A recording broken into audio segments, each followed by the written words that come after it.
संजीव मुखिया। संजीव मुखिया वो व्यक्ति है जिसके तार हर उस व्यक्ति से किसी न किसी रूप में जुड़े हैं जो पेपर लीक से संबंध रखता है।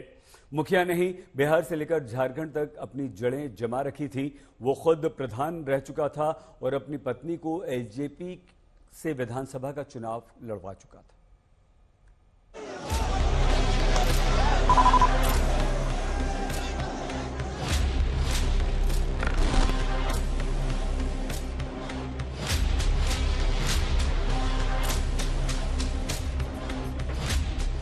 एहसान उल हक और इम्तियाज आलम से अब सीबीआई हर राज उगलवाने की कोशिश करेगी। शक ये है कि दोनों संजीव मुखिया गिरोह से जुड़े हुए थे और पेपर लीक करवाने के काम में शामिल थे। अब तक की सारी कड़ियां ये बता रही हैं कि संजीव मुखिया ने आसान टारगेट के रूप में ओएसिस स्कूल को चुना था। हजारीबाग और नालंदा में मुखिया का अच्छा खासा नेटवर्क है और इसी की मदद से उसने पटना तक पेपर मंगाया। नाम संजीव मुखिया, उम्र 51 साल, मकसद पेपर लीक से 700 करोड़ कमाना।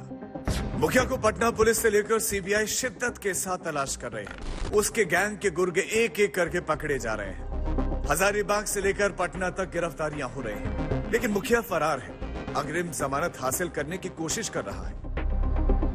कभी यह शख्स पेपर लीक के सबसे बड़े खिलाड़ी रंजीत डॉन के साथ काम करता था। उसके साथ मिलकर कई पेपर लीक किए भी और फिर इतना शातिर हो गया कि खुद का गिरोह खड़ा कर लिया। मुखिया का नेटवर्क कई राज्यों में फैल गया। मुखिया ने ताजा पेपर लीक मामले में अग्रिम जमानत की याचिका भी दायर की है, लेकिन उसको अब तक राहत नहीं मिली है। हम आपको पेपर लीक के सबसे दागदार खिलाड़ी की पूरी क्राइम कुंडली बताते हैं। मुखिया के देश भर के पेपर लीक माफिया के साथ नेटवर्किंग है। वो पेपर लीक करके 700 करोड़ रुपए कमाने का इरादा पाले हुए था। पेपर लीक के धंधे में संजीव मुखिया ने बाद में अपने बेटे को भी शामिल कर लिया। उसका बेटा डॉक्टर शिव पेपर लीक के मामले में पहले से ही जेल में था। बाप बेटे पहले बिहार स्तर पर पेपर लीक करते थे, लेकिन अब पूरे देश में वो काम करते हैं। यहाँ तक कि मुखिया के पास ऐसे एक्सपर्ट्स हैं जिनको देश के अलग अलग हिस्सों से बॉक्स तोड़कर पेपर निकालने के लिए बुलाया जाता था। भारत लेवल पर काम करने लगा है। पहली बार बीपीएससी का पेपर लीक हुआ था, इसमें भी इन्वॉल्व रहा। हुआ ये कि जिस गाड़ी से पेपर जा रहा था उस गाड़ी को पकड़ लिया था। चलती गाड़ी में पेपर बदल दिया गया। उस गाड़ी के साथ ही इन लोगों ने खेल कर दिया। गाड़ी में पेपर बदल दिया गया। पेपर पूरी तरह से सील था।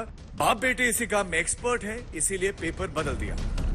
बिहार में अब तक 3 प्रश्न पत्र लीक हुए हैं और इनमें एक ही गैंग का हाथ उजागर हुआ है। ये 3 पेपर लीक मामले नीट यूजी, बिहार टीचर भर्ती और बिहार सिपाही भर्ती से जुड़े हैं। इस गैंग के सरगना संजीव मुखिया। 2016 में पहली बार संजीव मुखिया को गिरफ्तार किया गया था और अब एक बार फिर सीबीआई को इसकी तलाश है। देर सवेर वो जांच एजेंसियों के हत्थे चढ़ेगा और तब पेपर लीक के खेल के सारे बड़े चेहरे बेनकाब होंगे। ब्यूरो रिपोर्ट, आज तक।